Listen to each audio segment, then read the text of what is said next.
about Manchester United in the top 4 race. Look at how things are. They lost to West Ham. They obviously lost to Brighton as well. There was no bounce back from them in this game. My question is, what are your concerns for their finish in the top 4 now?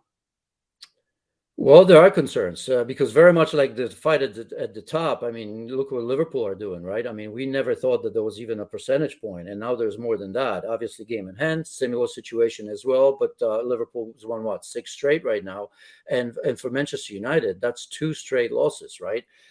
And this is probably the most disjointed United I've seen in a long while.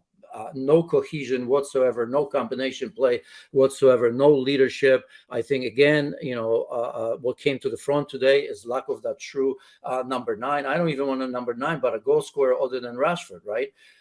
So I mean, if there's any doubt, I don't care if it's Osimhen, if it's Kolo Muani. Obviously, if there are any doubts about spending the money on somebody like Harry Kane, I think we've seen it in the last couple of games, and especially in a game like today where even Rashford, wasn't at his best. I mean, there wasn't a player on Manchester United that I enjoy watching, and I felt that there was a player that was at their level, maybe with the exception of Luke Shaw, and that's saying a lot, right? Because he's playing out of position.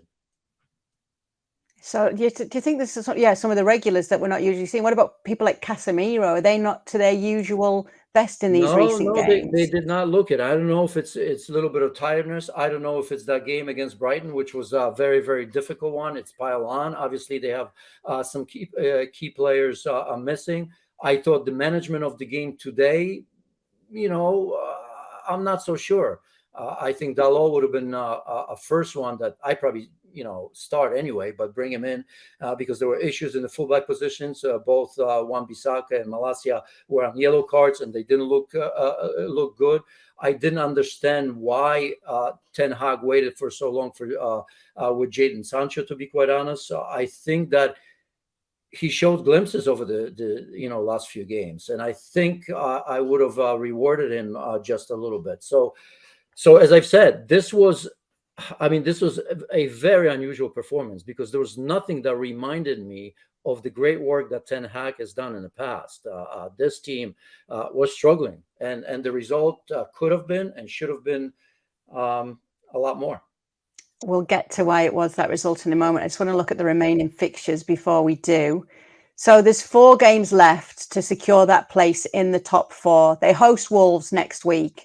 Then they're away to Bournemouth, and then it's back-to-back home games against Chelsea and Fulham. What stands out to you, Janusz, in this run-in? Well, as we find out, not just in the top, but in the bottom, it's, within the one game, everything can change because the results. I mean, look at even for Liverpool. I mean, both Newcastle and Manchester United lose. So, I'm looking at Manchester United, who will beat Wolves at home. So I think it's going to go for another game, or is it a week? I think a week. I'm not sure. There's a game in between. For Liverpool, Leicester away, it's not going to be that easy. That desperation. I mean, Liverpool did not look great, right? They started extremely, extremely well, and then it fizzled out for them as well. So as good as Liverpool has been, I don't want to spend too much time about what may happen next season, because I think a strong finish like that will give Jurgen Klopp hope and all the players hope that they can get back into the fight for the title next year, obviously with some summer activity. But I just don't know if we can look at Liverpool, because on surface, Leicester away, Villa at home, it's not going to be easy. Villa has traveled extremely well this season on Unai Emery.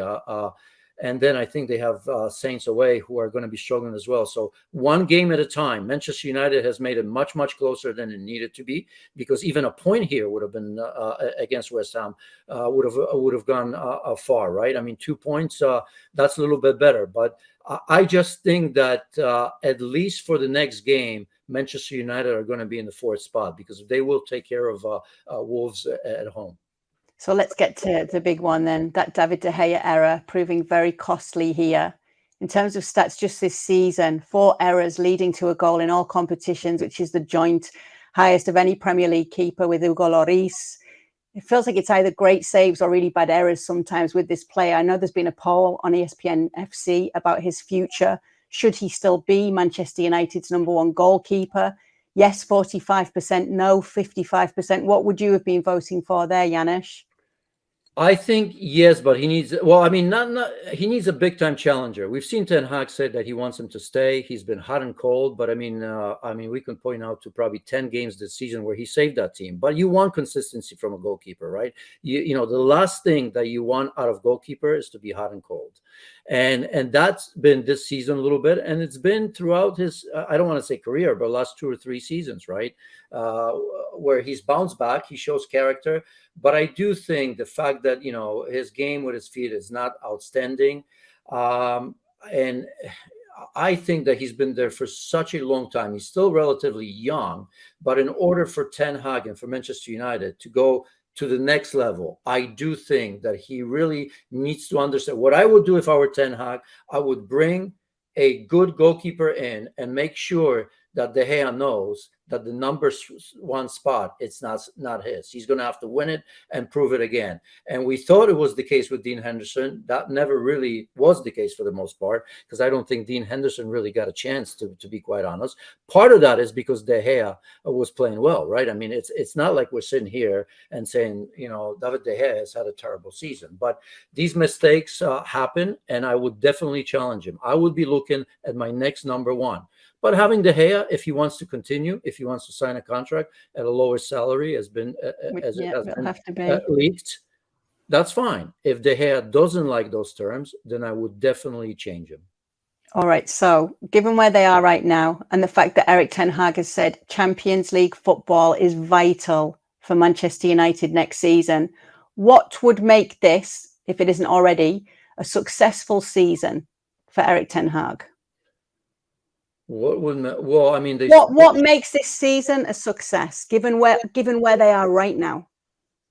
Well, I mean, I thought they were going to be in the middle of the table when the season stopped. I never envisioned Manchester United to be anywhere near where they are right now, winning a League Cup and then still having a chance to win the FA Cup. So, I mean, regardless of what happens, it's going to be a successful season. But if they don't get to the top 4, none of that's going to matter, I think, because in the back of their mind, this is going to be not only a massive disappointment, but financially is going to restrict Manchester United and perhaps Erik ten Hag to maybe get the targets that he wants. You know, say, for example, Harry Kane wanted to come to Manchester United. Manchester United wanted him. I think that puts, you know, I think if you're Harry Kane, you're saying, okay, I may win a minor trophy, but I need to be again in the Champions League. So this would be a massive disappointment, even though on paper, I think everybody would take in a cup and a final in FA Cup as well. So I think the top 4 for Manchester United, it's a lot more important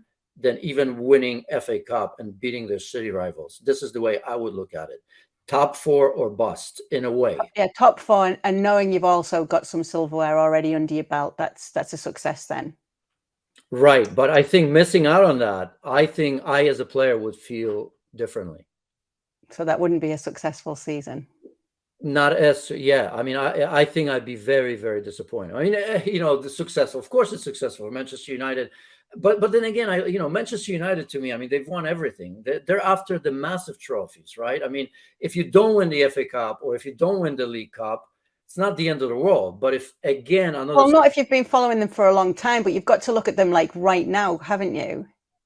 Yes, but now that they're already in, I mean, if they were in Liverpool's position and chasing it and ultimately coming short, you say to yourself, well, we're not at that stage, but they've been in that top 4 for a while now. So I would be disappointed. You're asking me a question. If I were a Manchester United player and they didn't make it to the top 4, I would treat it as a massive disappointment, given what that competition means. It's everything. It really is everything.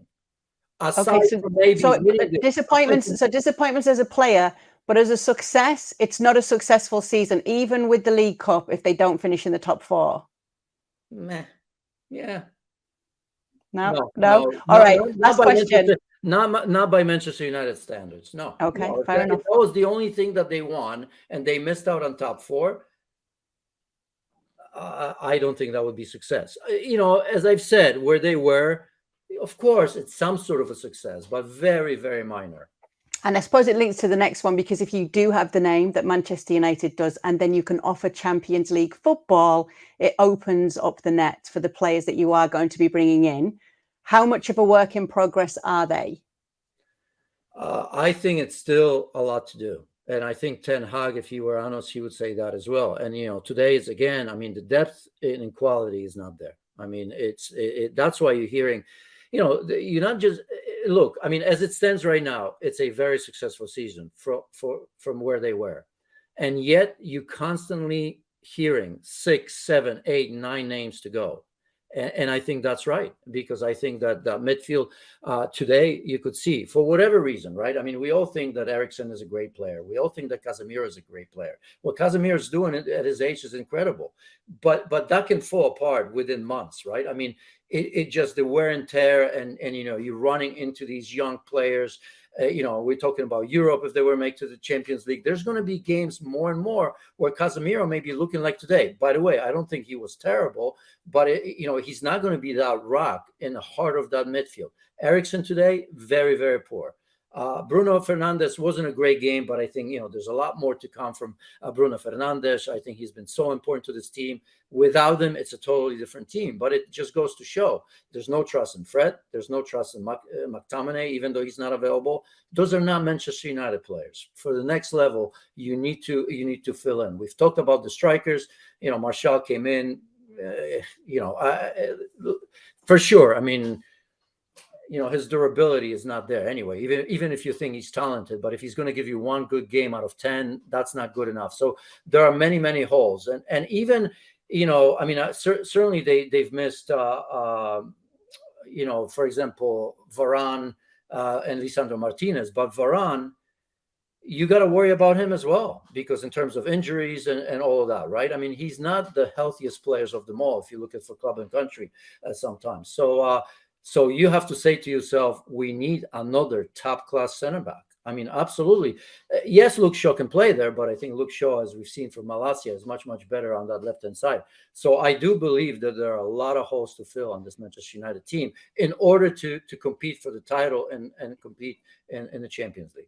More so than it indicates. Right. Great. It's always great to do this with you. We're going to do it all again next week, and hopefully we've got some big topics to chew on then. See you then. Sounds good. Thanks. Thank you very much for watching ESPN FC on YouTube. For more highlights, analysis, and exclusive content, be sure to subscribe.